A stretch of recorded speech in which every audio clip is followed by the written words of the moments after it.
kadalasan nito ginagamit kapag malayo yung home run.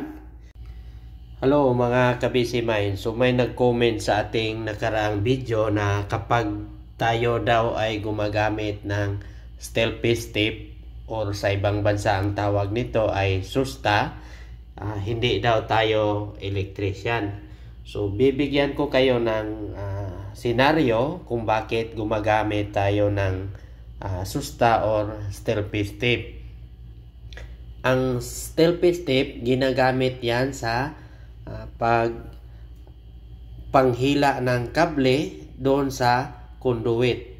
So ang kable natin kapag ipasok natin sa conduit na walang guide, hindi kayang ipasok natin kapag walang stealth tape or anumang bagay na ginagamit natin sa paghila. Kung wala tayong stealth tape, pwede tayong gumagamit ng GI wire.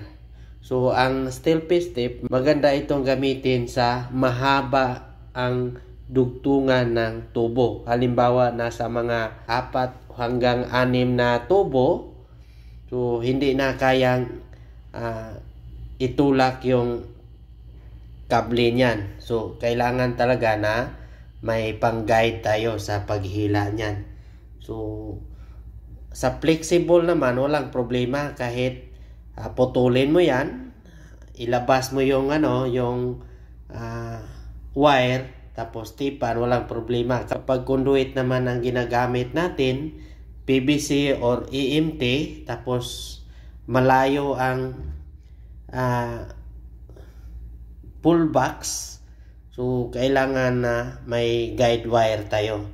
So yan ang kahalagahan ng stealth tape. Kadalasan ito ginagamit kapag malayo yung home run. So mahirap naman tanggalin natin yung coupling sa bawat tubo para lang mailabas natin yung kable. So matagalan tayo dyan. So isang dahilan pa rin na gumagamit tayo ng stealth tape or guide wire para mabilis ang ating trabaho.